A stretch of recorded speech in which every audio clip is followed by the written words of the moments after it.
sound great. Good, good, good. Okay, well. Is your wrist hurting? Oh my God, does it ever? Hmm. It's either mommy wrist. My physio thinks it's Rachel did the jerk off motion. Or my physio thinks it's my shoulder and not my wrist, but my massage therapist thinks there's something in my wrist, like I don't know. She said something. So we'll find out. I don't know. It just really hurts. What does your spiritual guide say it is? Come to me. What's going on with my wrist? It's too many hand jobs. Oh, there you go. Too many hand jobs. Shit. I wanted to pretend that wasn't the case, but it is. Okay. Well, welcome to Ghosts, I Guess, where two Canadian ladies get together to talk about weird supernatural shit that doesn't seem to have a place in normal conversation. We talk about our own experiences, invite other guests to share theirs, and at the end of every episode, we will discuss how much our conversation and stories convinced us or didn't to believe in the paranormal. So, do we believe in ghosts? Hard to say, but please join us as we talk about it anyway. Yes. Okay. So today we're going to kick off. Rachel's done some big research for us. That's right. And she's going to be teaching us all about Nolans, and the spooky shit around that. But first, we're going to get back to our roots and do a psychic test. This is where we came from. This is who we are. I was just trying to find. I knew thematically what I wanted, but I was just looking for the right. Well, don't you worry about a thing. I think I'm gonna go with this one. While you're looking, I'm going to pull up this here whiteboard just for us. And I'm going to get all my tools ready. Do you know that I think the way that hip Americans or people from Louisiana say, or maybe it's just people with the Creole accent, it's Louisiana. Louisiana. Nolans, Louisiana. Nolans. Nola. All right. Do you have your picture? Sure fucking do. Are you feeling spiritual? Are you feeling like you're I'll be honest with the listeners. If there is anyone listening, it actually kind of reminds me of this movie Hedwig and the Angry Inch, where he tells a joke and he's like, "Thank you, both of you." So for the two of you out there listening, I'm pretty drained, like generally speaking. So I'm going to see how that impacts my ability to project out into the ether for you to receive. Does low energy mean that like I'm not going to be as effective? I guess we'll find out. Maybe I just have to be compensating with higher energy. Yeah. Yeah. Okay, well, I'm feeling it. Let me just get into the zone here. Your vibes are coming my way. Okay. All right. I'm looking at it. I'm sending. Ladies and gentlemen, it is a purple eggplant. I'm seeing a lot of purples and blues. I drew a beautiful purple eggplant. Does an eggplant have like a thing up here? Yeah. Carly would know. Except she didn't grow any eggplants this year, but it's funny. We'll talk about this in a second, why it's funny. I don't want to ruin anything. I got to focus on sending this to you. I'm probably, because we were talking about Carly, I'm thinking of roots and like root vegetables and like little pumpkins and Halloween. I'm going to write, God, this takes forever. Halloween. I'll have to edit some of this out. Halloween. Anything else? Is there anything else that's coming through? Curtains. Curtains? Yeah. Huh. Very strange. Very strange things coming through today, Kim. Okay, well, hold on. I'm drawing some curtains. Again, those look like titties. Titties? Where? So there's like the bottom part, which is the torso, and then big old titties. You You've got tit on the brain. I'm an ass woman. Hmm. I can't help it that you're drawing titties all the time. It's curtains. Look, there's pleats and everything. Is that a pleat? Yeah, that looks better. I had to scroll down a little bit. I'm not going to spend a lot of time. Oh, that's not even. You fucking idiot, Kim. Hey, don't talk to my friend Kim like that. She's a nice lady. She's all right. Been friends with you for, oh, it's been over 20. Going on 90 years. It's been over 20 years. Okay, let's do one more shot at this. Okay, I'm sending. Okay, I want you to really focus. Think about textures. Well, it's funny you just said that because red velvet curtains and a dark theater is coming through. This right here should be red velvet. Okay, just show me the friggin' picture. I'm going to close my whiteboard and I'm going to share the screen with you. Or allow me to share the screen, you mean? Yeah. So sassy. There you go. Okay, here we go. Ready? There it is. Purples and blues. Right? Your colors were right on the money. Why is it that we always get the colors right, but nothing else? I don't know. Maybe we're like, it's like a muscle that we have to make stronger. And, we're at a certain ability, and the more we stretch it, the better it'll get. Maybe that's just the start of it. You know what? I can't even get into this, but there's orange in there too for like a pumpkin. There is. Yeah. Well, yeah. I think the strongest thing is the pinks and the purples and the blues. Yeah. So for the listener, it was just clouds, just like big fluffy clouds, but it's like, it looks to me what would be probably at dusk or going just before nighttime or early morning, could be either. And so the clouds are like a purple and a blue, and there's some orange and yellow. And so your colors were spot on. Nothing else was. No.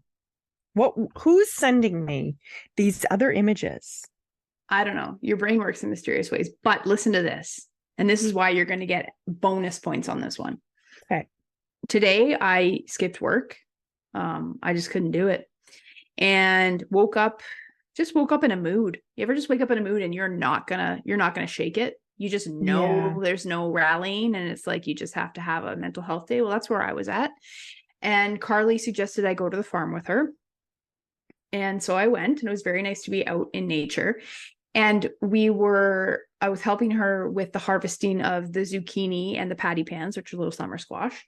And she was throwing me the zucchinis and I was catching them. And I said to her, can you, in our climate, grow eggplants? And she said, yeah. And she said, yes, you can. She's like, I didn't this year because I don't like them. And I said, yeah, but lots of people do. And then she said, oh, well, maybe I'll grow them next year. And I said, yeah, because it's really cool if you want to make, don't quote me on this, but if you want to make rat tattooey, I'm pretty sure that if you have zucchini and eggplant, you can make it. So it's very interesting. We had that conversation. Eggplant was a part of our day today, and it almost never is. So interesting. And you drew an eggplant. So I get extra points. Extra points. Okay, what is this out of 10? Sure, yeah. I think it's 10. I would give you, based on the colors, you got almost all the colors, right? Like you just did.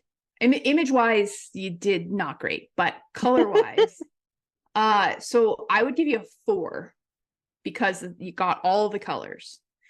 I'd give you an extra point because of the eggplant. So I would say I'd give you 5 out of 10 on this one. Will you accept that? I like a pass. Yeah, but are you okay with what I just said? Because you're almost always okay. Great. I love it. Great.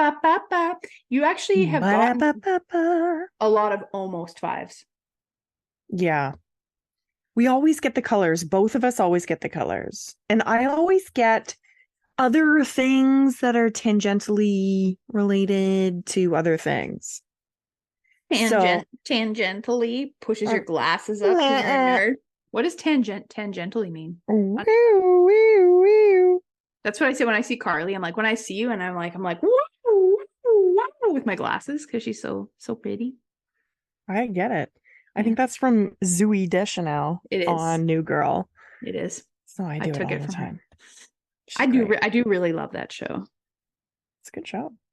There's some shows like that's one of them. I can't think of anything offhand, any other ones offhand, but there are ones that fall into this like basket where it's like, How I Met Your Mother is another great one. Oh, Where yes. it's like I really like them and they're really funny. Writing is good. Have watched all of it, genuinely enjoy it, but a thin line of embarrassment for liking it at the same time.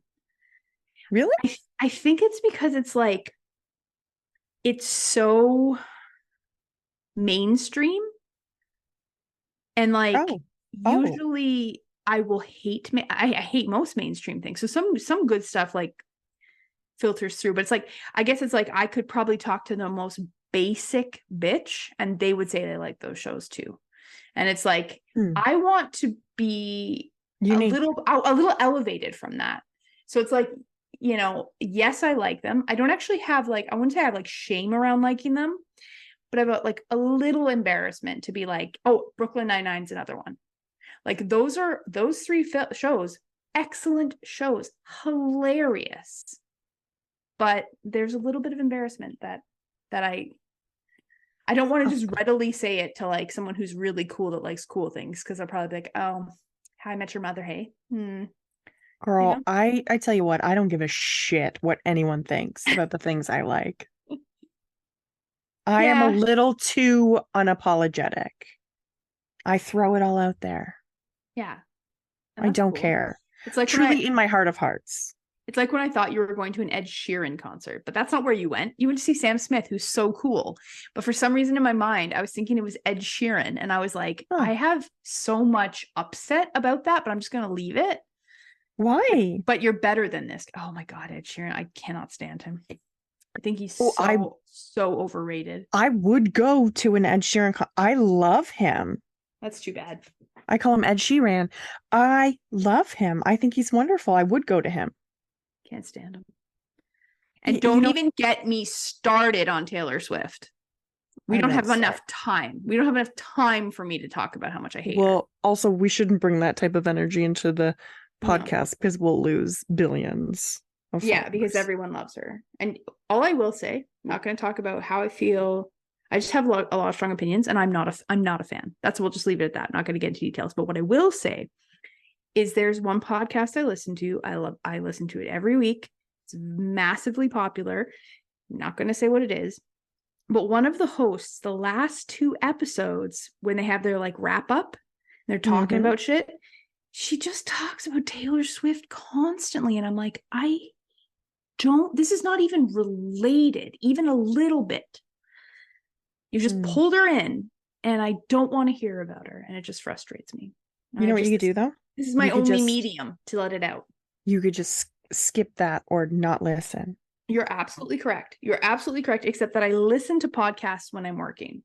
So sometimes my phone will be charging in another room or I'll be busy doing something. And I'm like, I skip ahead, stop what I'm doing. Sometimes I can't. You know? It sounds like you have a really hard life. I do. Not maybe that's not a good example of it. Your free content that you listen to isn't perfectly tailored. Ooh, tailored. It's too much tailored, actually. It's too tailored. All right. So what do we got going on today? All right. Well, we kind of touched on it already, but I am going to tell you about New Orleans. Louisiana. Okay. Got it. Yeah. I'm sure that when we eventually have American followers, they're going to think we're embarrassing. And we kind of are. Let's be honest. We have more American listeners than Canadian listeners. Oh, hey. Hey, girl. Hey. We have someone from India too. Hey, girl. Hey. Oh, hey. Yeah. That's cool.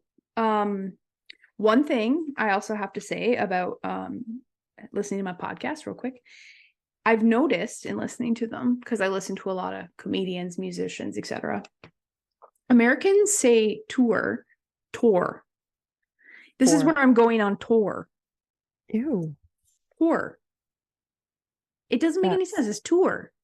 Anyways, that's okay. You guys keep saying tour. No tea, no shade. But it's kind of weird.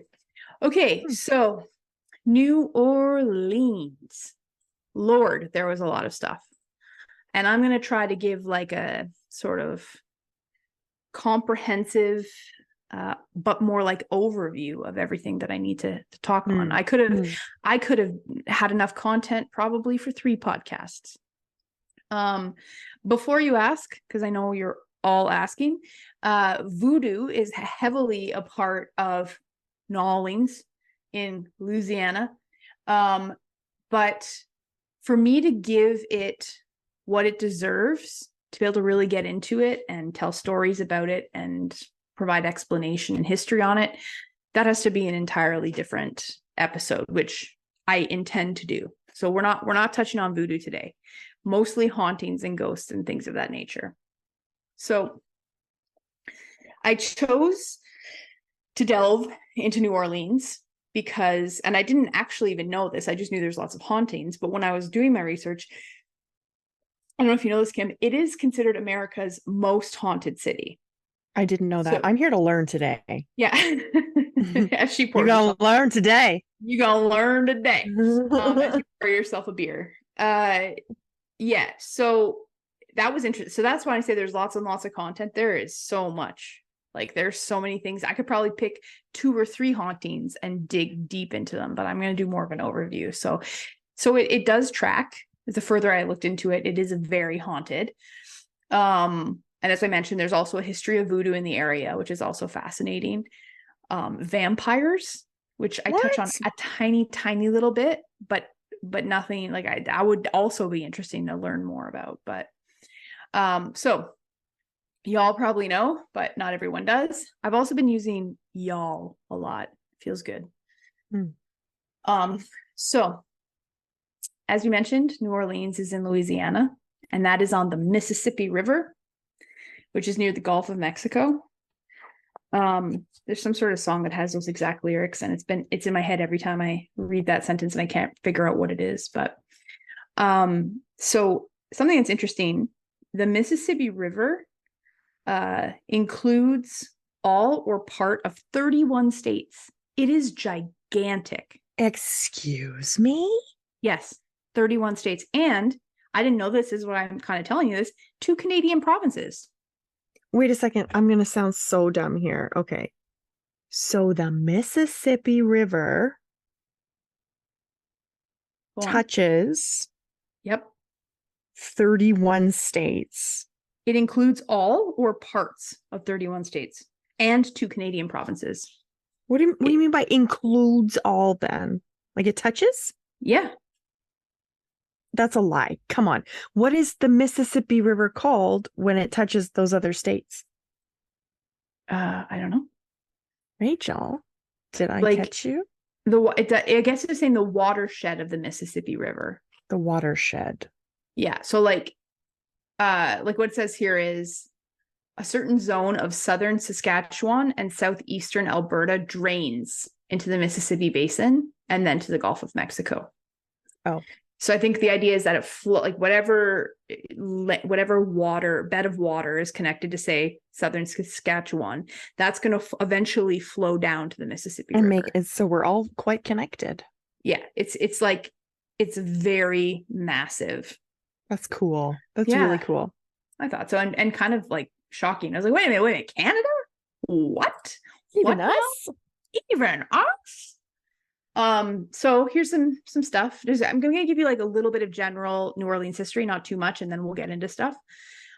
So it is sometimes called, everyone knows this, the Big Easy. I think you knew that, right? It's also sometimes called the Crescent City. And so I'll tell you why. So the Crescent City is mainly because of geography. The French Quarter, which is pretty famously known, that used to be called Via Carré. Okay. I literally had to put it the way that you pronounce it in brackets. And so on a map, the town, which is basically the heart of the city, was built in a sharp curve around the Mississippi River. And so then the city was called Crescent City because its river bend resembled a crescent moon. It was called the Big Easy because in the early 1900s, there was a dance hall in New Orleans called the Big Easy. But that nickname didn't actually become famous till much later, like in the 1970s. And that's because a newspaper writer began calling New Orleans by that name. So this is just some newspaper writer was like, hey, the Big Easy. But she did it because she compared it to the easygoing way of life there, to the hurried pace of life in New York City. Oh, good for her. Yes. Yeah. The Big Easy. The Big Easy. Have you heard that before? Yes. Yeah. Most people have. But listen, if you asked me, Kim, what's the place called that's the Big Easy, I'd be like, Savannah, Georgia. Because remember when you were all excited to write this about New Orleans, and I was like, oh my God, you need to watch Midnight in the Garden of Good and Evil because it's all about that. But it wasn't. It's totally in Savannah. So I know nothing. Well, no, I wouldn't. I just think you just got confused and thought they were the same place. I know nothing. What I was going to say about that, though, in some of my writing here, maybe I didn't print it, but it was like essentially haunted places or well-known haunted places, very haunted places in the States.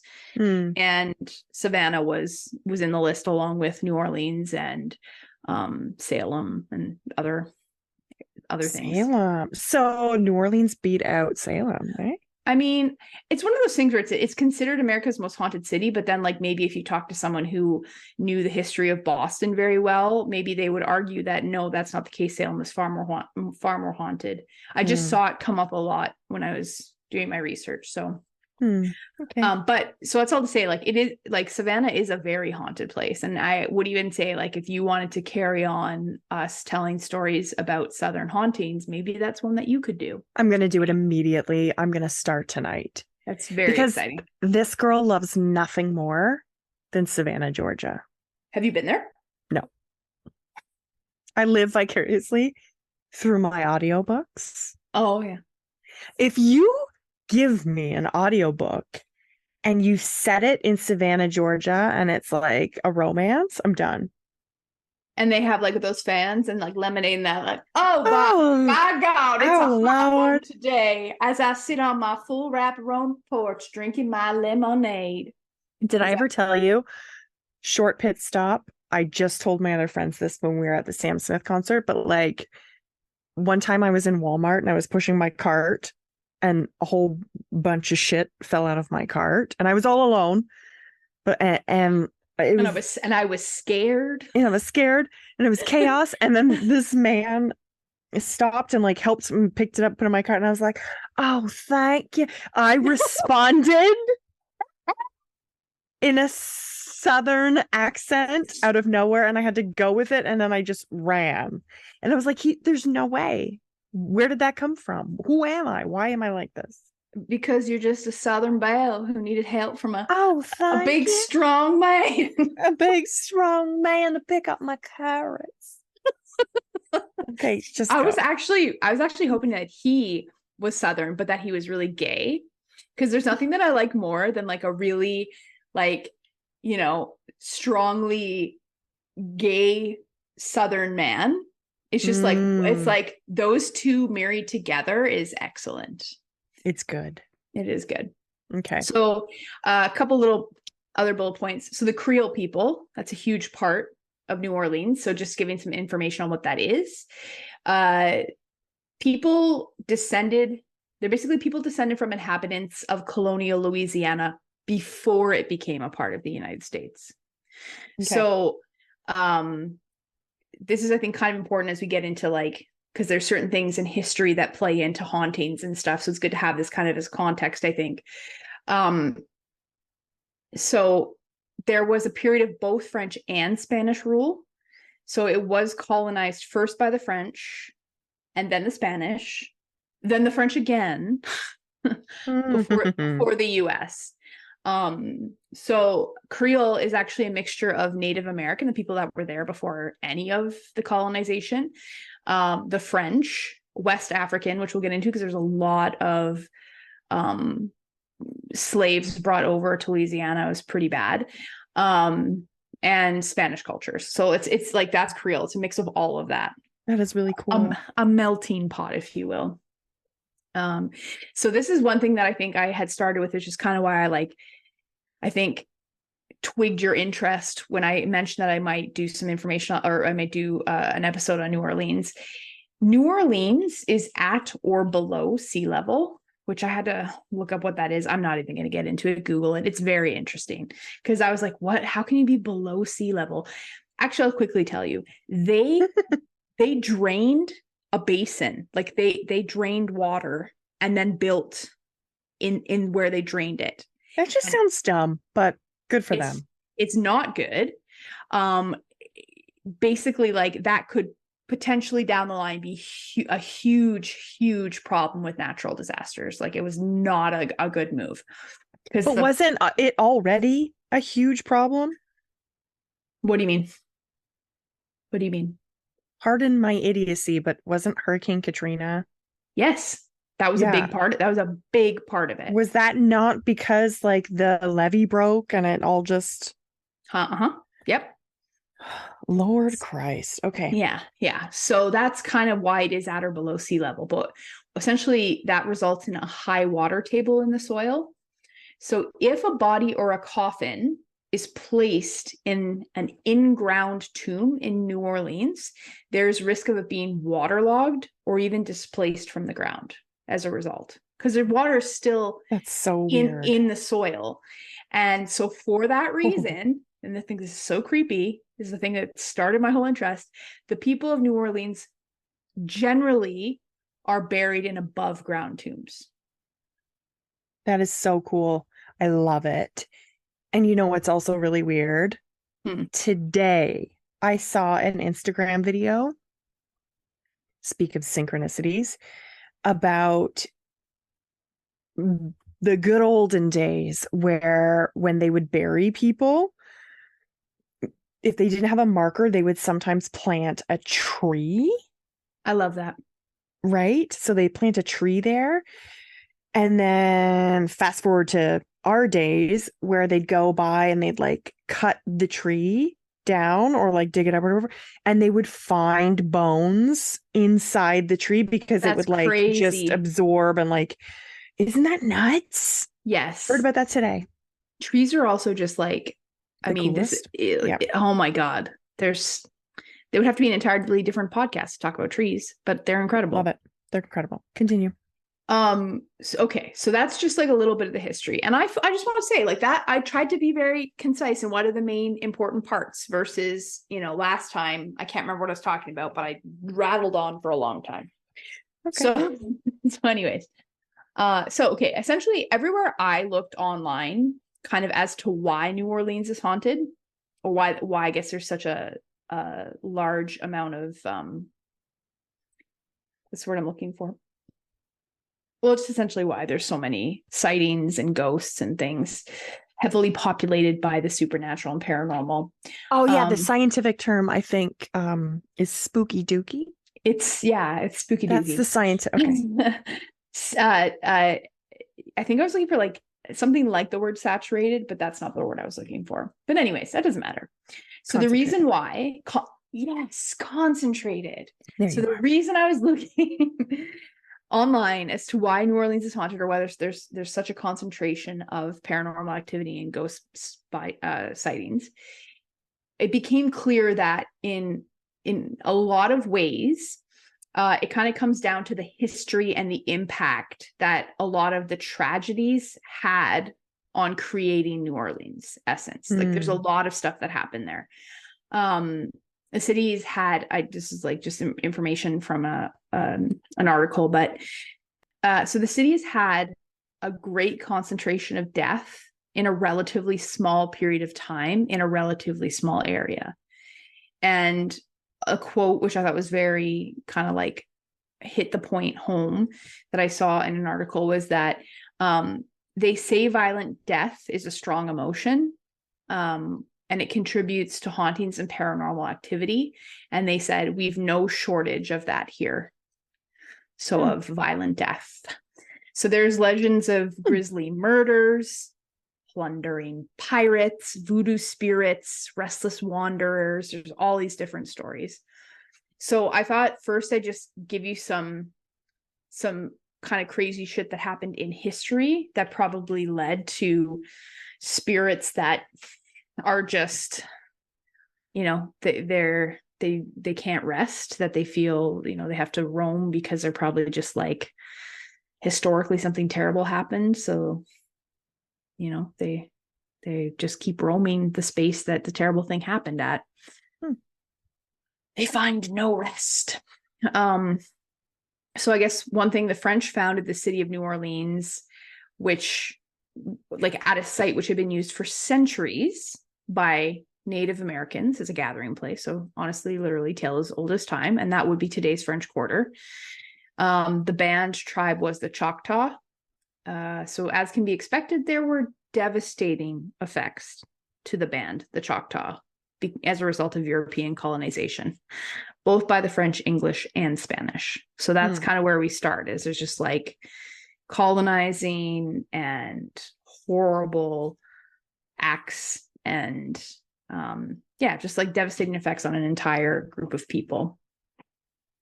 The yellow fever epidemic was a big thing in New Orleans. When it peaked, there had been just under 8,000 deaths. Jeez. Yeah, and then following what was the population like at the time? Doesn't say in that information, but it does say all in all 41,000 souls lost their lives to yellow fever, both in the 19th and early 20th century. So over a period of time, like quite a span. Yeah. It's a mosquito-borne virus. So what would happen is people would become infected when bitten by a mosquito, which carried the virus. So it was very easy for multiple members of the household to succumb to the disease. Headaches, muscle soreness, fever, and jaundice, which is the reason why it was called yellow fever. And that would be followed. Yeah, I didn't know that. Then it would be followed by liver and kidney failure, hemorrhaging, seizures, coma, and death. So it was a horrible, uncomfortable, painful way to die. And it really, like, actually, it literally says from 1817 to 1905 was how long it was. It was a long stretch. And I'm sure they didn't have like fucking off at that point to be able to spray the mosquitoes. No, they did not. Obviously makes sense that yellow fever peaked during warmer months. So families would actually flee during the summers during that time. And it actually says during the worst, 1 of every 10 people who stayed behind in the summer would die. Weird. It actually says in 1853, more than 1,000 people died each week. Like, that's crazy. It basically also say too, the civil services obviously were not equipped for people passing away at that, you know, that quickly and that many. So they weren't equipped to deal with the mass deaths of that magnitude. And each day corpse wagons circled the neighborhoods and drivers called, "Bring out your dead." Oh. Yeah, it's pretty dark. It's pretty dark. So they adapted. Yeah. We'll say they adapted their services. I would say that like human beings are resilient, but that's fucking that's horrible to even think about. And basically like the ice cream truck, but not. Yeah. Except much, much more horrifying than that. Not as fun, I'd say. Yeah. No. And essentially, you know, mass graves had to line the city's perimeter. So like these are things that historically, like, there's just so much pain and death and like horrifying circumstances, people not putting to rest in sort of a sanctified way. Their bodies are just kind of tossed into whatever.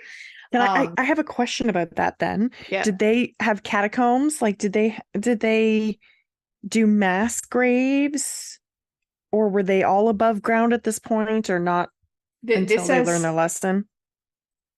Yeah, I'm not sure at this point if I guess what they're saying is like, essentially, even if at that point they did have the above ground tombs, they weren't equipped for how many people were dying at that time. So maybe mass graves? It does say mass graves line the city's perimeter. Line the perimeter. Mm. Yeah. So basically, it just took the bodies and just threw them into mass graves along the perimeter of the That's city. giving me quite a visual of like a spiritual force like surrounding the city, right? 100%. Isn't that crazy? Like, can you not picture just like lining a city with your dead? It's Oh, pretty crazy to think about, for sure. I like. Yeah. And then it says, fortunately, scientists did finally figure out that if you controlled mosquito populations by limiting breeding grounds, then they could control the spread of disease. And so then they all, I guess, New Orleans joined forces and they closed their cistern and they drained stagnant pools, which I think is the first thing you do, Jesus. and created underground sewage systems. And so basically after 1905, that it never ravaged NOLA again. It only took them how long to figure it out? A long fucking time. Almost not exactly a century, but like a long motherfucking time. Cool. Yeah. So we weren't as smart back then. We were just learning. I think we were as smart. We just had less development at our disposal. That's probably true. That's true. Can we make a pause here for a pee-pee? Yeah. I need to get another drink anyways. I'm deep into this. Okay, give me a pee-pee time. All right.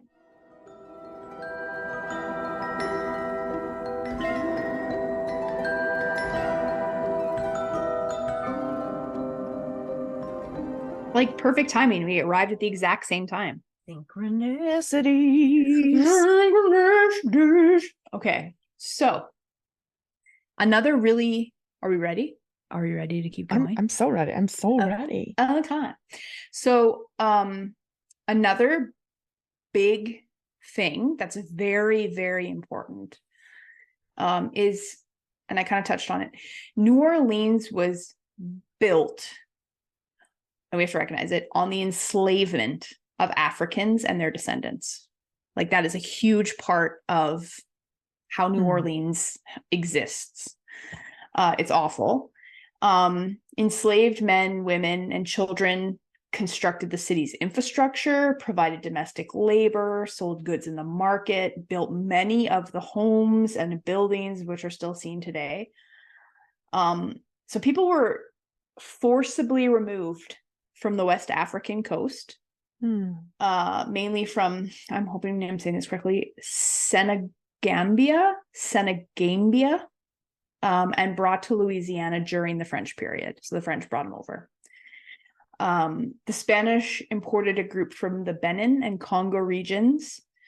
When New Orleans became an American city in 1803, enslaved Africans and their descendants made up over 1/3 of the population. Wow. Yeah. By 1820, New Orleans was the center of the domestic slave trade, which says a lot because you know how much was going on in America at that time. They were the center of it.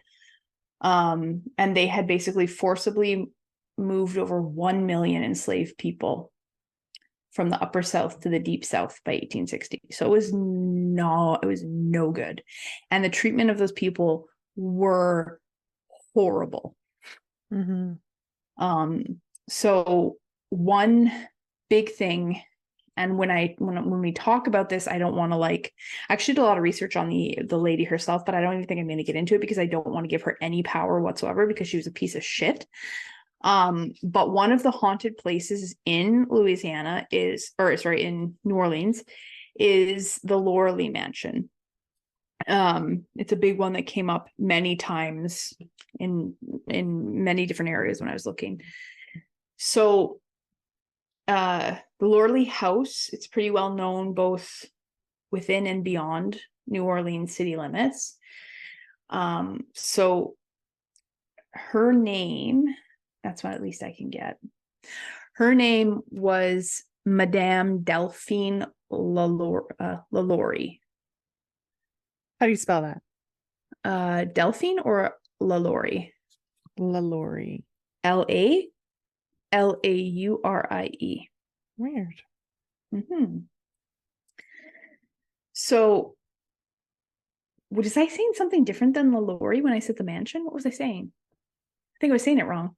Anyways, the correct name of it was the LaLaurie mansion. Right. I think it's because I read it so many times. You said Laura Lee. Laura Lee, I did. You're right. It's because I read it so many times, but never said it out loud. So it's LaLaurie. So this woman, her story is interesting. She was like married like 3 times. Her husbands kept dying. Not suspiciously low, but like kept dying. Okay. She came from like just wealth. One thing that's interesting is when her mother passed away, her father ended up, they actually said this, her father explored companionship in an untraditional, though popular manner. So I guess this was pretty regularly something that happened. He had a long-term relationship with, I'm not going to use this word because I don't know if it's problematic, but essentially someone who is mixed race. And I think this particular word specifically says that it's for someone who is at least 1/4 Black. Oh, percentages. Here we go. Yeah, I'm not going to use the word because it could be a bad word. I don't want to. Again, I don't want to give her more power than she deserves. But anyways, her father like basically had a long-term relationship with someone who was mixed race, which happened quite a bit. Okay. But was also deeply embarrassing for white people, which is awful. So that's interesting to know because she did have a sister who was mixed race. Yeah. So then when I tell you what happened, it's like, okay, so she's a piece of shit. So anyways, despite all of that, Madame LaLaurie enslaved African-American people. She was a notoriously cruel mistress. She was essentially a psychopath. So a couple little quick things. A 12-year-old girl fled her bullwhip in terror, and then fell off the roof and died from her injuries. And then her bones were found in the backyard. So they just buried her in the backyard. Cool. And makes me want to barf. Yeah. And because cruel treatment to slaves was prohibited by law, it's pretty fucked up. LaLaurie slaves were taken away from the house and sold at auction. But unfortunately, one of LaLaurie's friends bought them and gave them back to her. So they were able to get away from this terrible woman in some instances. Then they went right back to her. And I'm sure she was none too pleased when they got back to her, and she probably punished them as a result. She sounds like a psychopath. 100%. Through and through. Terrible woman. So this is where the haunting comes in. So in 1834, a cook intentionally set the house on fire. And he was hoping that it would bring civic intervention at best, or the relief of death at worst. And so essentially behind a locked door on the 3rd floor, firemen discovered a scene described thusly by the New Orleans Bee back in 1834. Essentially, I'm getting into that because there's like very horrific details, but 7 slaves. You need to give like a trigger warning at the beginning of this as well. Yeah, we will. Okay. 7 slaves, more or less horribly mutilated and tortured. She was performing medical experiments on her slaves. So ultimately what ended up happening was, and there's more stuff, I'm not gonna get into it. She's a terrible, terrible person. LaLaurie managed to escape. An angry mob destroyed her home's interior, smashing furniture, ripping out doors and railings before order was restored. She ended up escaping to France, where she lived out the remainder of her days. So she was never had to be held accountable for the terrible things that she did. But that's life. Yeah, I guess so. But like there were people that died in this home, and there was also obviously so much torture, pain, and darkness in this house. And so then the gutted house sat sealed for years and then eventually returned to the market. This is interesting. It was purchased by actor Nicolas Cage in 2007, and then he sold it 1 year later. And they say basically word on the street is that he never dared to spend a night there. So there's some really heavy, dark energy in that place. And it does say essentially a building is said to still be actively haunted by the tortured souls who met their final demise at the house. And although it is now privately owned, you can still walk up to the mansion and feel the atmosphere. And it apparently you feel it eerily change the closer you get. I feel like we need to go there. Oh, there's so much stuff. There's so many. So that like basically is the end of like sort of the history, but I just wanted there to be point of reference of some of the like really awful, horrible things that happened in New Orleans historically. There's also so many battles, which when I kind of give some information on some other haunted places, like it'll explain that. But with how much there was like colonized by the French, who then obviously like took over from the indigenous people that were there. So there would have been battles and fights and deaths there. And then the Spanish came, and then there would have been fights between the French and the Spanish. And then the French came back. So like the amount of death and like just violent death and strong emotion that has like just basically been in that area throughout history has created, I think, a lot of why there is, I don't know, spooky there. Spooky. Yeah, so I'll give you a couple more examples here. So there was, I guess, online there was Ghost City tours. They provided a lot of the information that I kind of was able to like piece together to provide some information about the, you know, why New Orleans is haunted and some of the haunted places that I'm going to mention. So I guess there was a German coast uprising, which is a slave rebellion in the New Orleans area. Sorry, that was 1811. And hundreds of slaves marched from the sugarcane plantations of modern day. I don't really know the geography or the streets or the locations within New Orleans. So when I mention streets, like I don't think I should, because like I have no point of reference. But essentially, they marched from the sugar cane plantations of modern day La Place toward the city of New Orleans.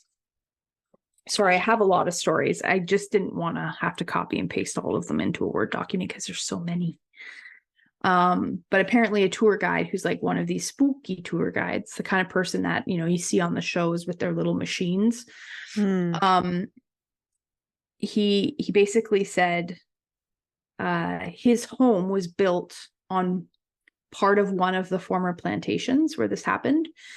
And he's had recurring experiences with a Loa, which is a voodoo spirit, which I guess I can delve more into in the voodoo episode. But essentially, so the enslaved Haitians who were a part of this German coast uprising prayed to their Loa, but also served to the spirit's distinct tastes. And so to sort of keep with the custom, Shane, who ultimately ended up building his house here, is one of the tour guides, built an altar to his Loa. So I don't know if like maybe he followed the voodoo religion or not. I'm not entirely sure. But he said that his Loa appeared as a little old lady with her lips sewn shut. Terrifying. Yes. And she often comes by his house and sits on his couch. Just wants to be comfortable. What's wrong with that? No big deal. He's old. And so basically during the process of renovating his home, he lost 3 contractors who were scared off by the sight of her. Fair. And I guess they asked him, "Where's your grandmother?" And then he says, like basically I tell them I live alone. And then so the contractors are curious. They're like, "Well, who is the old lady on the couch?" And then he's like, there's no old lady here.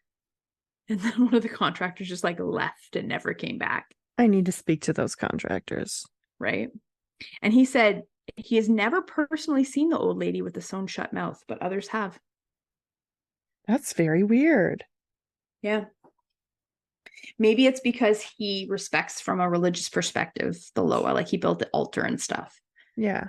So maybe she's like a protector for him or something, just scares off other people. Maybe. Not sure. Yeah.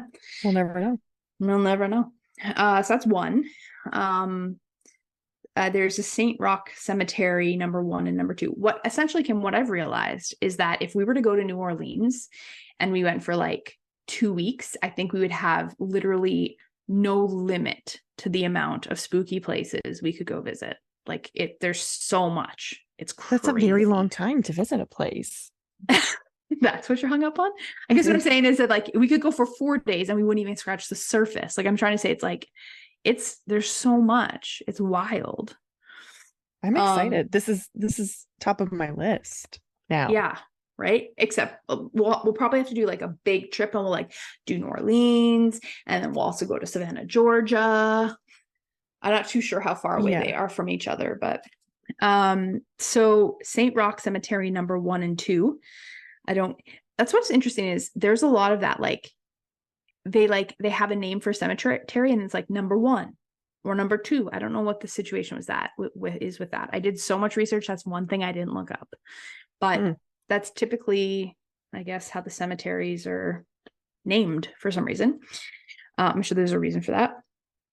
But they say that St. Roch has a reputation for being one of the most unusual cemeteries in New Orleans, which they say is saying quite a lot because there's a lot of unusual cemeteries there.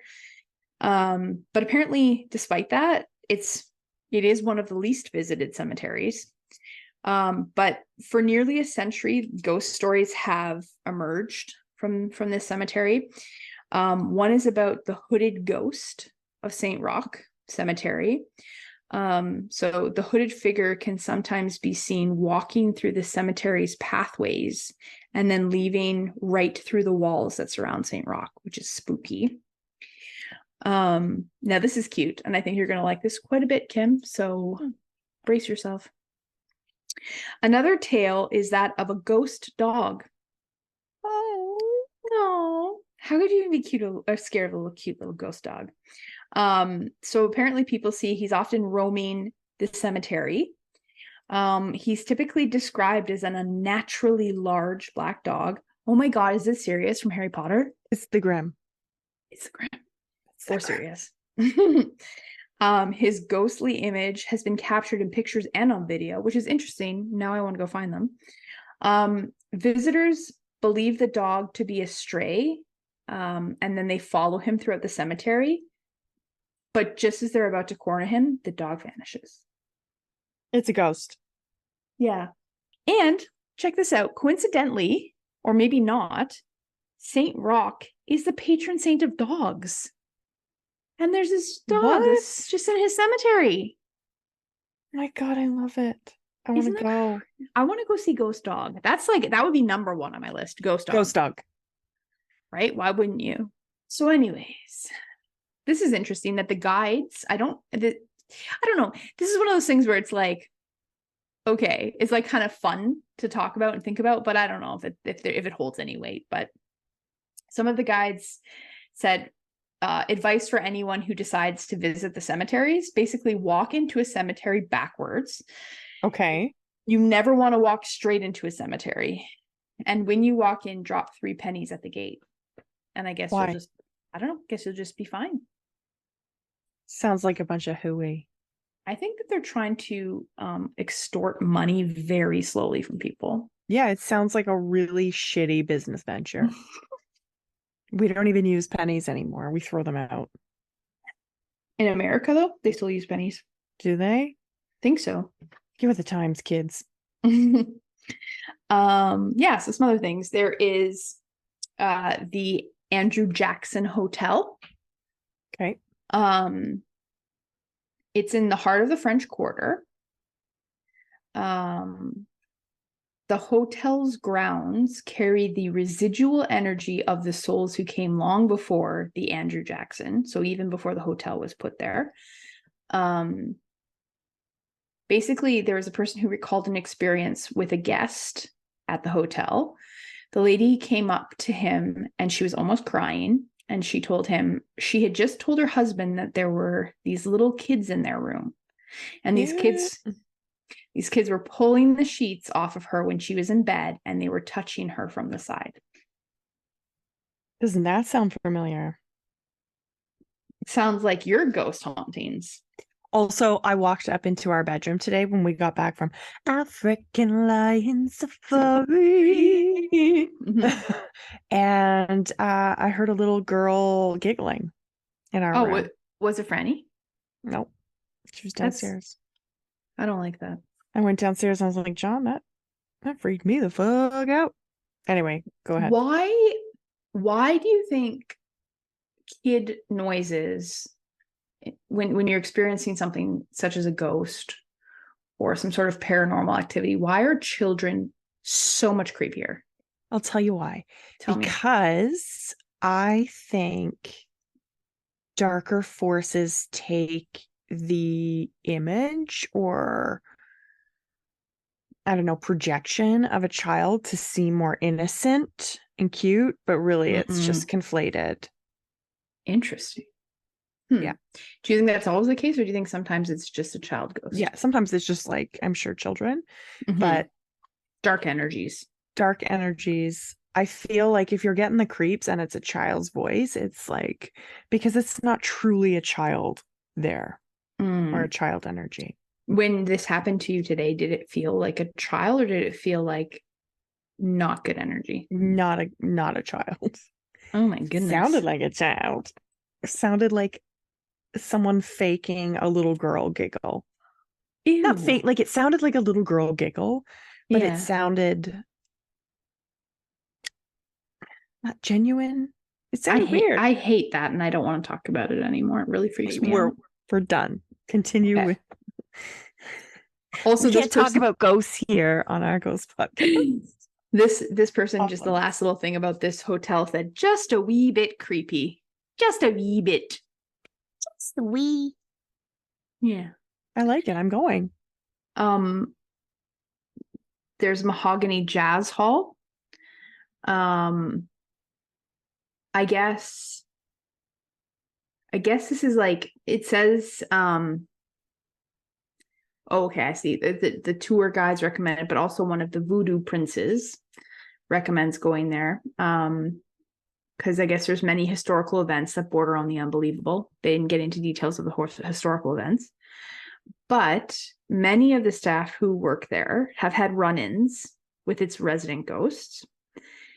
They have felt the phantom hand touches, heard the disembodied whispers in their ears, and witnessed unexplainable shadows walking throughout the club. I just feel like if I was working at the jazz hall and suddenly I felt like a ghost touch my hand, it'd be like, holy fuck, what the fuck? And then if in my ear is like, ow, it's me. I'd be like, can you go away? Wouldn't you be unnerved to do every single shift there? Yes, 100%. Yeah. I'd like to hear from some of those people. What is interesting to me is like it's just like the Fort Garry Hotel here. It's like not everyone that works there every shift, every day experiences stuff. It's only going to be certain people. But I feel like if I experienced it, I'd be like, goodbye, working somewhere else. Thank you. I'd stay for a little bit. Yeah. But I'd walk backwards into the room and drop 3 pennies every time. And then you would be just fine. Totally. Okay. Do you think that advice transfers over to other places that are haunted, like what you just described? Like, could you just walk in backwards into a hotel and drop 3 pennies and then the ghost will leave you alone? I think the police would cart you away. Do you think when you go back to your bedroom, you should enter backwards and drop 3 pennies, and then maybe the creepy ghost who is laughing like a child will leave you alone? I'm in my bedroom right now. You're in your bedroom right now. Fuck. Yeah. You're fucked. I'm fucked. You're fucked. Fucking fucked. Did you walk backwards and drop 3 pennies? No, because I have to walk up the stairs to get there. You have to walk up them backwards. No, okay. That would send somebody I can't fall down those stairs again. Again. Did I not share that video with you? It was just hilarious. Video of you tumbling down the stairs. So there's audio because there was video camera on Franny when she was in her bassinet up here. Mm-hmm. And I was putting her down for a nap, and I was trying to go down the stairs as quietly as possible so as not to wake her up. But instead I fell, and my horrific body sounds that escaped were captured on video. You have it? And I Can do you have send it. it to me? I could totally send it to you. I could totally share it. It is pathetic because also it's just like I'm trying not to make too much noise while being brutalized on the stairs. So I didn't wake my child up. But then at the end of it, she woke up anyway. Oh, of course. Yeah. God damn it, Franny. God damn Mom it. tried so hard. It was the most pathetic sound I've ever made. I'll post it. I don't care. I just want to see it if you can send it to me. So John loves videos of people like falling and stuff. That is my favorite humor. I will watch it 10 times. It's my I can't. favorite. I will die laughing. I can't. He keeps sending me this shit on Instagram, and I'm like, send it to me. Don't send me shit where someone gets hurt. And he's like, but they didn't really get hurt. I'm like, you don't get the idea. I can't watch this. And so I sent it to him thinking he was going to laugh. And he was like, that was painful to hear. Are you okay? It's because he loves me. Yeah. Yeah, of course. He can't hear me get hurt. You can laugh. You're going to laugh. Here's the thing. It's horrible to say, but I would laugh if I don't know what you said. I would laugh if Now listen. I would laugh first, but I would be immediately concerned. Like, I'd be like, but like the first reaction would be laughter. I can't. What is this human design? So I once fell down our basement stairs carrying a plate of cake. Did you land in the cake? I don't know what hurt more, like my ankle twisting at the bottom, or the fact that I knew my plate was going to smash with my cake on it. Aww. And I just screamed so loud that John heard me from all the way outside in the backyard, and he thought like one of the animals had died. Oh my God. And he just came in, and there was like cake and plate everywhere, and my ankle was all twisted. And I was like, I fell. I still ate my cake. Well, of course, as long as there's not shards of glass in it, you're not going to let that, especially after you go through something so traumatic, you're not going to eat your cake. Come on. That's ridiculous. I ate that freaking cake. Yeah. Okay. So some other things. There's also another haunted hotel called the Pavilion Hotel. And they keep saying one of the city's most haunted hotels. It's like, can every hotel be the most haunted? No. Yeah. What is the criteria for determining this? Also, who's voting? I don't know. I just couldn't tell you. But here's one story. A couple, Kim and Sai. All right. They decided to stay at the hotel. Sai worked offshore. What the hell does that mean? So whenever he came back in, he and Kim, I see. They lived there, but he worked away from New Orleans. So whenever he came back, he and Kim would pick a different hotel to stay at. And their night at Le Pavillon turned out to be an interesting one. They had just gone to bed, and Sai started to feel something touching the bottom of his feet. Ooh. He looked up and around. Yeah, he looked at. Yes, that ghost clearly has a kink. He looked up and around, but he didn't see anything. So slowly, he then started to feel the sheet tug off of him. He began to panic when he felt a pressure push down on his chest, as if someone were trying to hold him down. And despite being a 6'5" Cajun, I don't know why Cajun needed to be in there, Sai couldn't lift the force off. He could barely breathe. He actually started to think he was having a heart attack, and he claims the experience lasted 5 or 6 minutes. It's an old hag. He was asleep. Sleep paralysis is called an old hag. Mm-hmm. That is such a common phenomenon. Feeling something on your chest. Feeling the sheet tug off of him? Sure, when touching his feet? Yeah. Kinky. Okay, maybe it was an old hag. Now, I'm not saying old hags aren't driven by paranormal phenomenon, but maybe not. Maybe not. Creepy. There's a wax museum there, which would be fun to go to. A haunted wax museum. Haunted. Of course. By the way, when we were in the States, we went to I can't remember exactly what it was, like the Presidential Wax Museum, which was so gross. yeah, no, I was so excited to go because I was like, this is gonna be so weird. And it was. Anyways, and Ew, did they have Trump? he was like front and center. Ew. Yeah.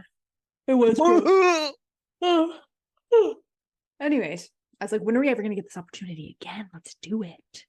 It was in wherever Mount Rushmore is, that national park. And there were some you look at them and you're like, that's clearly just a fake wax person. And then some, it's like disturbingly, like I'm convinced they've put one human in there to just stand very, very still because it looks so realistic. Like there were a few where I was like, that is a real woman. That is a real woman. But why would there be a woman in the Presidential Museum? Because they would have like special or different things that happened in history with the presidents, and sometimes women would be involved. How dare we? Yeah, I hate women. No, just kidding. But that's to say, I have that in my mind of some of these wax statues, art pieces. The idea that like could have been a haunted place, knowing how realistic some of those are, it really freaks me out. So they don't say, nothing goes wonky or weird with the actual wax art. But what they did say, that essentially there was or has been a shadow. It was standing in a doorway, and what would happen is it would come a little closer, and then it would come close, and then it would go off. It would go back a little bit more, so it would back away. Oh, that's why. Okay, sorry, listeners. This is in a situation where they were ghost hunters, or like people that actually had those meters that could record like whatever it records, energy, temperature, that sort of stuff. You know, when you're watching the TV shows, Kim. Yeah.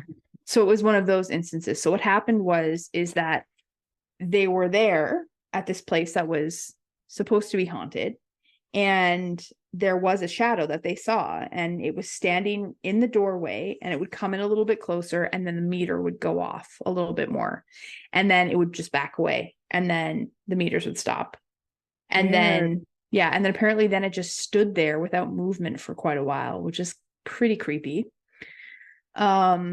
And they just kind of said in that instance, there was visual evidence, but there was also, as I said, a spooky as hell feeling. Like it just felt really eerie and gross.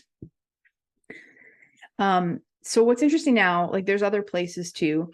There's so many. God, there's so many. Here, I'll give you like a couple quick more ones. Those were more in detail, but St. Louis Cathedral. The original structure was destroyed in a hurricane. It was rebuilt and then destroyed again by a fire. Jesus, this cathedral can't like catch a break here. It was rebuilt a second time. Then it was destroyed again because it wasn't large enough. That doesn't make any sense. So I guess the current construction you see sits on top of a former structure. And it's on burial sites of deceased New Orleans citizens. Oh, what lovely. could go wrong? What could go wrong when we build our cathedral on the dead? It's a good song. Thanks. So several ghosts, unsurprising, have been spotted on and around the grounds of the cathedral. And the most noteworthy is a former pastor. His name is Pierre Antoine, who has a reputation for showing up after people have noticed his portrait inside the cathedral. Weird. And he's usually spotted in the alleyway next to the cathedral. Pissing. There is also Lafitte Guest House, which was formerly a hospital for venereal diseases. Yes, syphilis. Yes. I'm sure that those ran rampant in in this area where people were all about taking it easy and having a lot of sex. Juicy. Like, no shade, that's great. Except for the venereal diseases. Yeah, except for the VD. Yeah. So now it's a 3-story French colonial style hotel. And they boast a haunted room.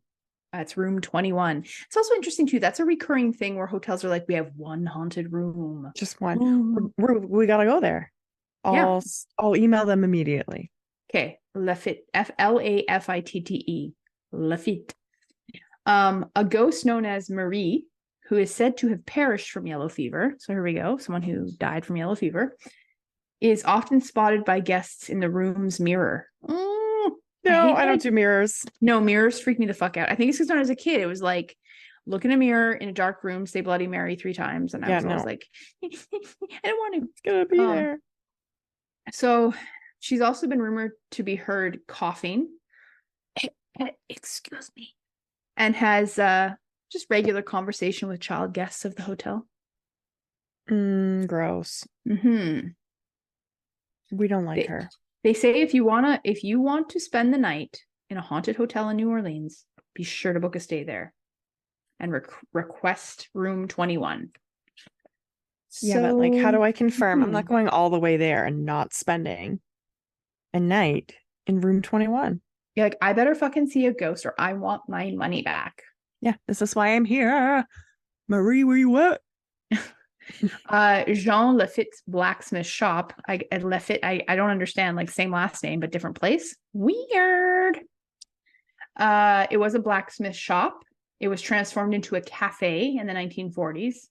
Now operates as a bar.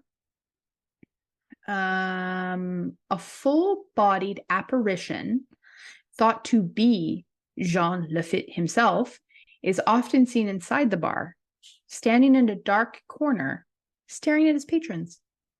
That's chill. That's a bar I want to go to. I'm liking it. Is that his name? Lafitte. John Lafitte, a full-bodied man. Jean Lafitte. Yeah, okay. Sign me up. He slowly fades into the shadows and disappears when someone notices him. He can pull the blankets off me any day.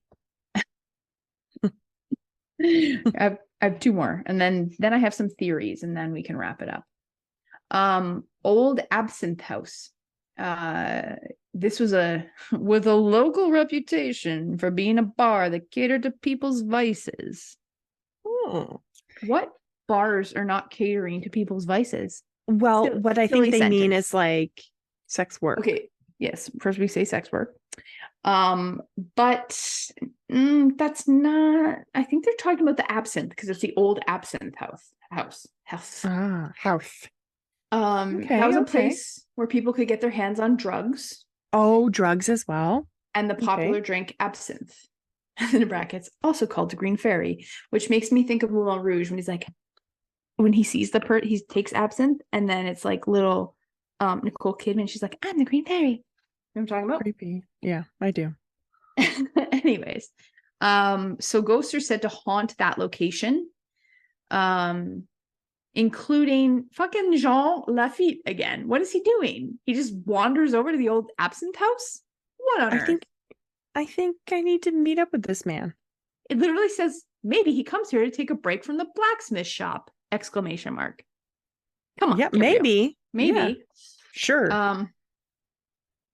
And Andrew Jackson, which I think is another one of the apparitions from before. So these ghosts are just moving. They're just like popping in places. I don't know.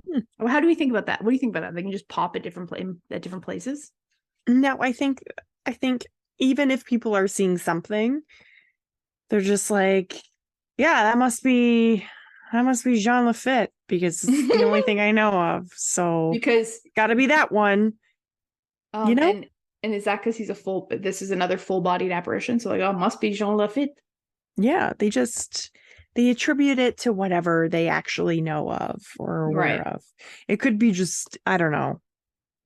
It says Joe Smith. What makes it even more exciting is that there's a bunch of ghostly activity that happens. So doors are opening, chairs are moving around the bar, and whispers are being heard from disembodied voices. Oh, sounds like a seance. Okay, so here's the last story that I'll tell you. Again, there's probably more, but that's fine. And then again, some theories. So there's the Ursuline convent. What am I even? I feel like I'm saying it as like an Irish person or like an English person. Oh, the Ursuline convent. It's well known for the story of the Casket Girls of New Orleans. The Ursuline convent was involved in housing vampires, real chill, in the 1800s. And also it says housing, air quotes, vampires. Yeah.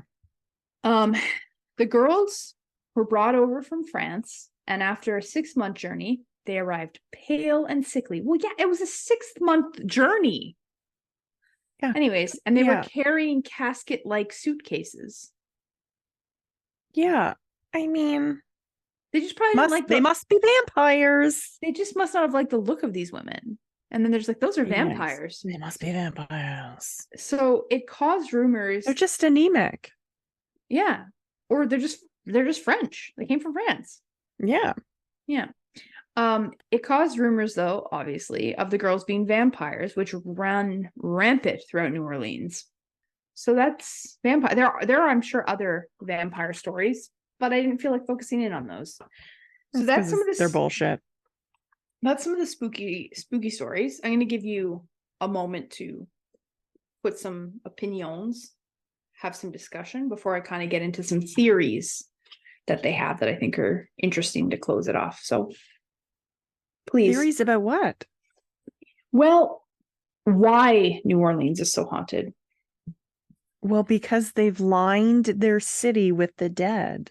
That's one thing, but there's some other things that I think are interesting to talk about. Because they're so below and deep into the ground. Yeah, there's just some cool stuff here that we could chat about. But okay. I just want to know what some of your thoughts are on what I've told you so far. So there's probably a lot of spirit, like other than what you've said, all of the suffering, all of the darkness, all of the trauma that has occurred. I'm sure that's probably like lent to some of the spooky dooky, for sure. Aside from that, like, I don't know why it's so spooky there. I'd have to go there and feel it myself. Yeah. What I know that we've talked about whether or not we'll keep the does this change the way we feel, whether ghosts are or aren't real? It's sort of like, what's it called? The scale. And I would say this is one of those times where, I mean, like I feel pretty strongly that ghosts are a thing. And I think that's where I started when I came into this. Like, I don't think I was ever too much of a skeptic, unlike someone I know. But the amount of ghost shit that happens in New Orleans that people have talked about, and I haven't even given you everything. I've just given you like some stuff. I could literally fall into a hole and never come out. Like, that's how much stuff there is. It's like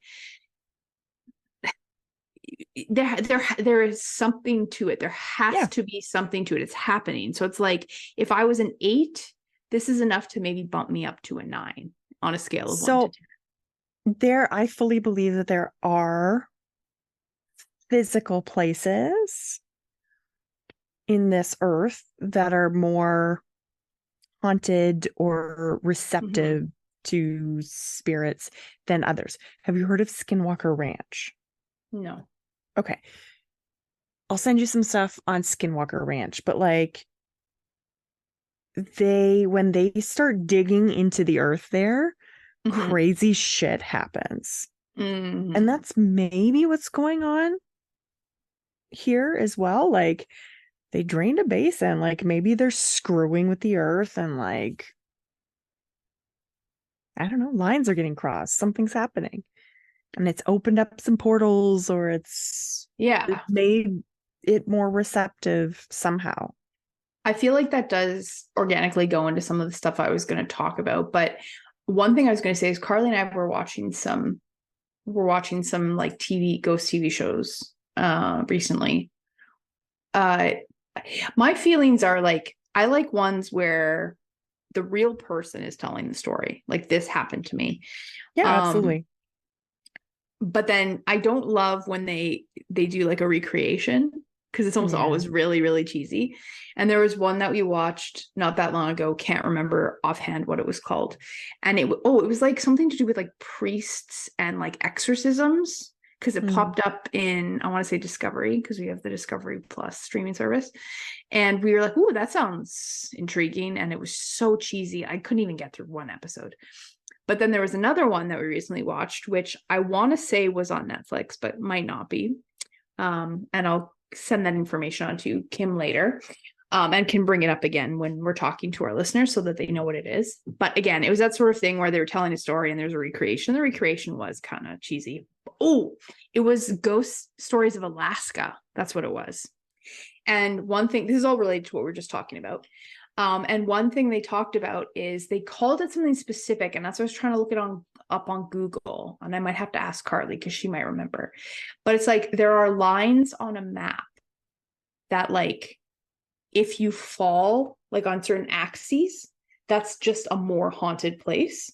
And in this one episode, similar, they had bought the house and then everything was fine. And then they did a renovation. They were digging shit up, as you said.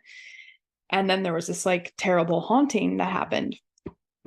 And it was like, it wasn't a pleasant ghost. Like, it was more like a demon, essentially. And when they brought in, like people that were, like whether it's mediums or people that were, knew how to sort of handle this sort of supernatural situation, they talked about how we looked it up and it fell like right in one of the most like cross sections of these two lines where the hauntings are. So like, I do think, and that made me really think about when we talked about the Fort Garry Hotel, but I do think some places are just more haunted, or where they're located is in a more haunted spot. And so when I Googled it, all that comes up is ghost lines, but that's not the word for it. And I'll try to find it later, but I just thought that was really interesting. So it makes me think, like, is New Orleans, is that part of it too? Is it located, where those lines cross or whatever? Could it be people going there also just to see this stuff so they're more open to it? Yeah, it could be.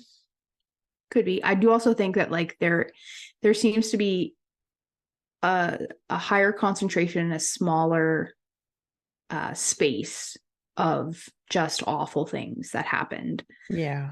So there's just spirits that never found rest,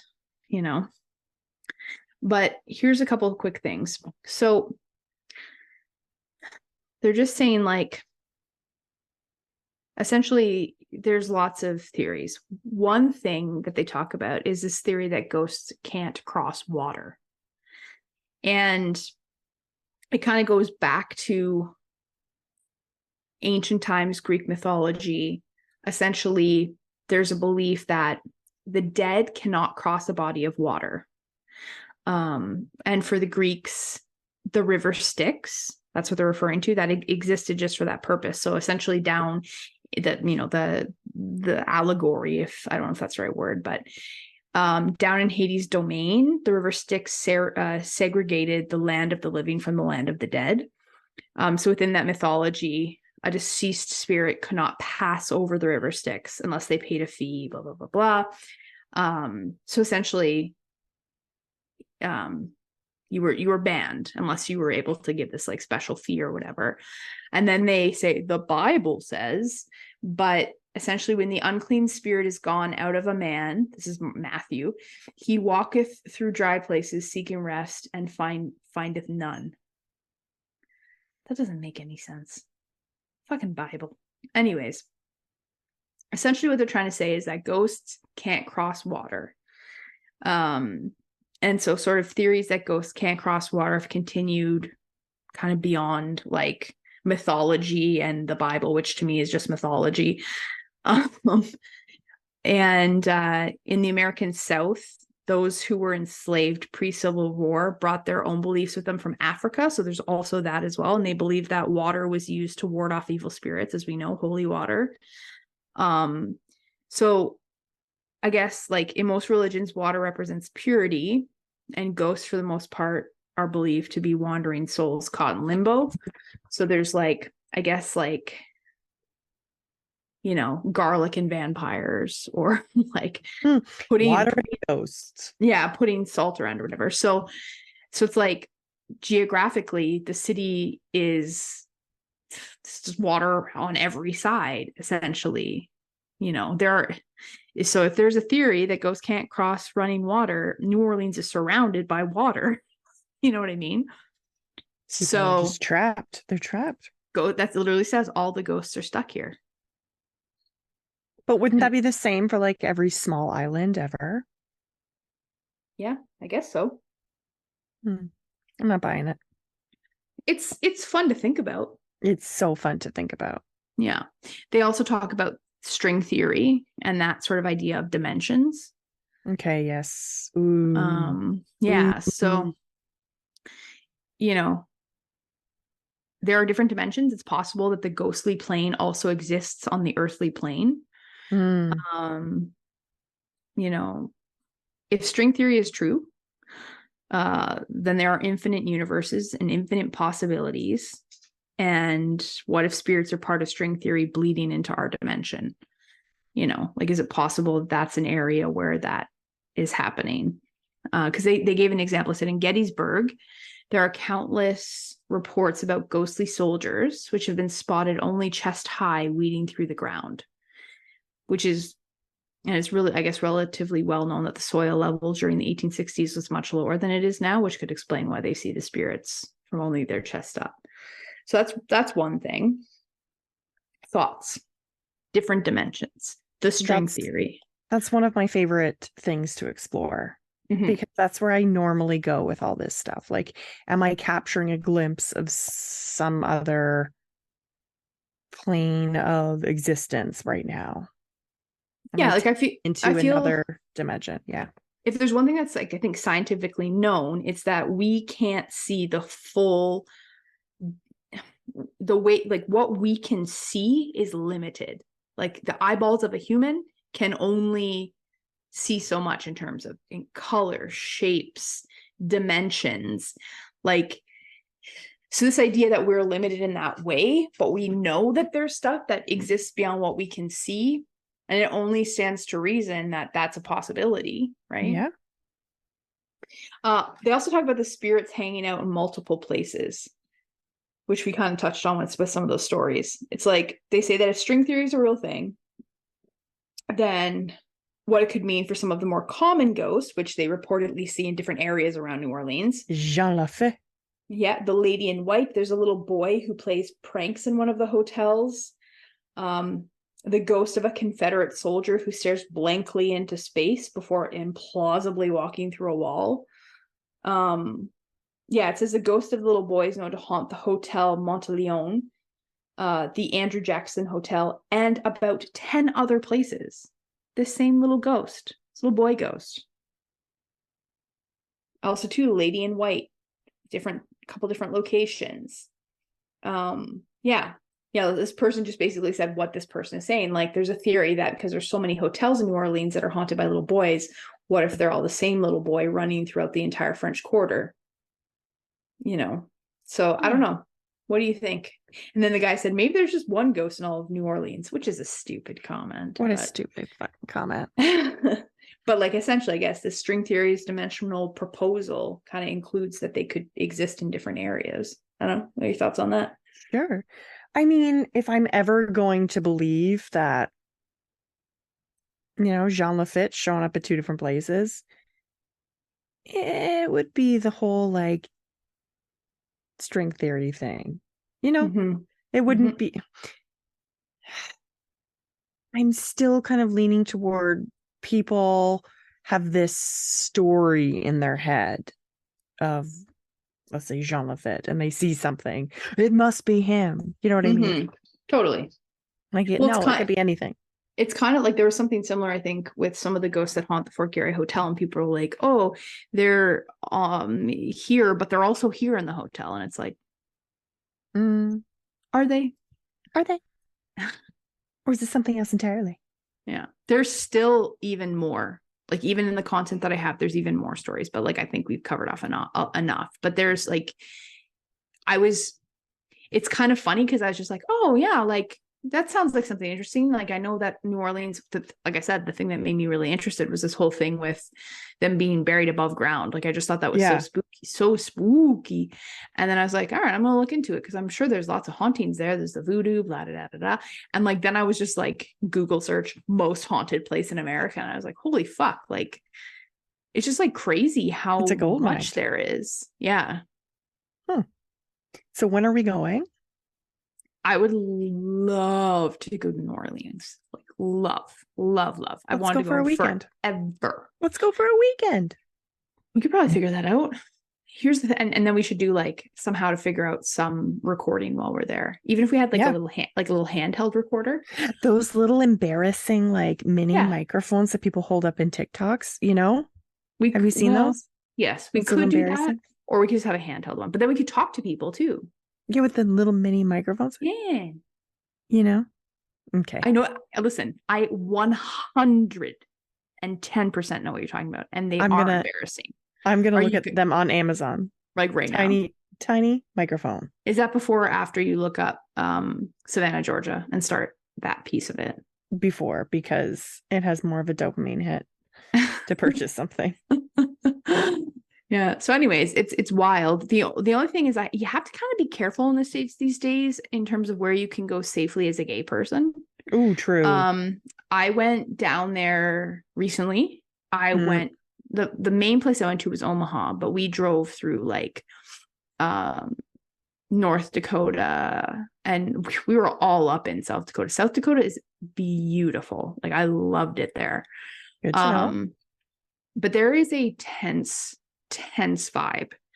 And two of the people, we stayed at me and Hannah, two different Airbnbs. And I even explained when I was telling these people, like me and my friend Hannah, not me and my partner, me and my friend Hannah are coming down.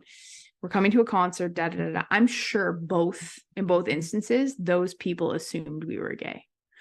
Okay. I mean, I am gay, but we're not gay together.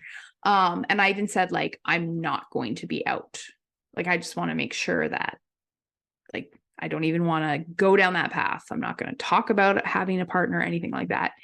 And, but like we went, I don't know if I sent you a picture or not, because I sent it to a few people, but the first Airbnb we went to, she was very sweet, but you could tell there was like this tense, I'm American, I'm Christian, I have my flag out, like America. And I just explained to Carly, we were talking about it recently, but like, also too, the other place we went to, Omaha, like Confederate flags. And I'm just like, fuck. How would I know? Like, how would I know that if I go to this Airbnb, it's going to be like this? I'd have no idea.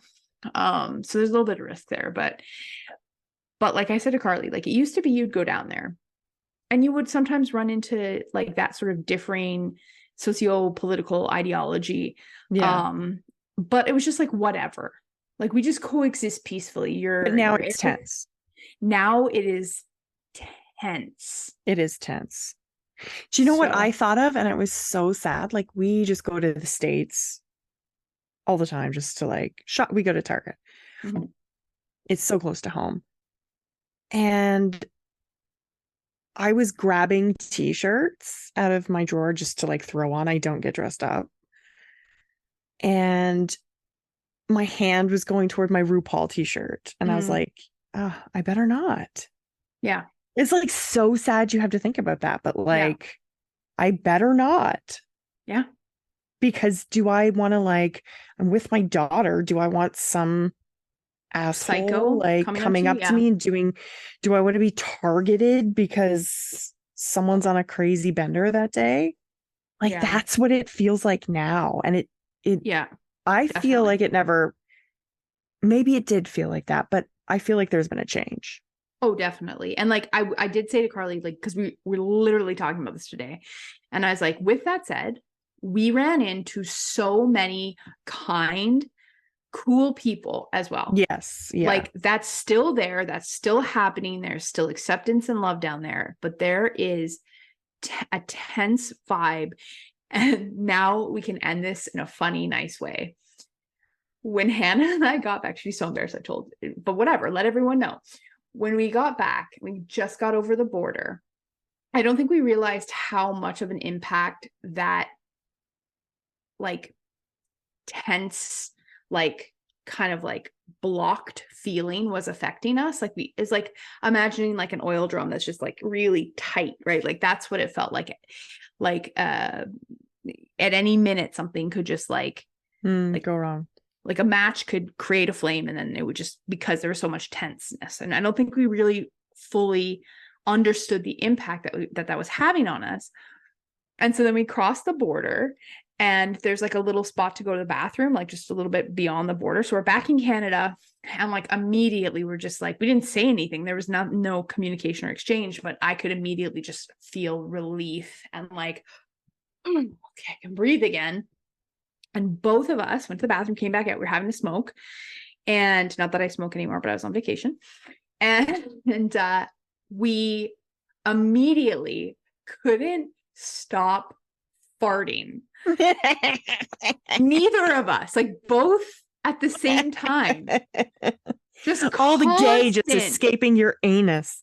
All You're the just constant like, yes. farting. It was like finally our bodies relaxed enough, and we were just like, we could both of fart us again, just like constant, and we were like laughing, and then we would stop, and then it would just be like it lasted for a really long time. Gay and free to fart. Welcome to Canada. Well, you know, and like Hannah too, like she's in a committed relationship with a man, and like it's probably her person who she's going to marry, but she's bisexual. So like there's still fear, even if you are in a hetero relationship, that you say the wrong thing and you could find yourself in trouble. And it's no good. But anyways, I do want to go to New Orleans. I just want to make sure it's safe to do it. But I feel like there's probably lots of gay people in New Orleans. Like, I mean, I feel like they just go gay New Orleans, like, come on. Hand in hand. Hand in hand. If anyone is listening to us. Is anybody listening? From Nolans and you're gay and you know safe places, let us know. Reach out. Give us some tips. So I can wear my RuPaul. Louisiana. You know why I know that? Because I am playing a song. It's called He's Fine. It's really good. I'm going to send it to you. Carly showed it to me. Okay. And I was learning how to play it, and I had to pronounce it correctly, because if you say Louisiana, it's too many syllables. You can't, it's like, till Louisiana girl told him, Louisiana. So I had to like listen. I'm like, how are they saying it? Louisiana. We got it right. And then I knew. Okay, well, I'm going to go buy tiny microphones. Book a trip to Louisiana. And for both of us? and manically write about Midnight in the Garden of Good and Evil, starting with watching that show again. Is it a show? It's a movie. It's a movie. It's a movie. Audiobook. I got that too. All right. I'm ADHD set for like 3 days. Oh, great. Fantastic. I'm ready to go. Okay. Goodbye. Goodbye.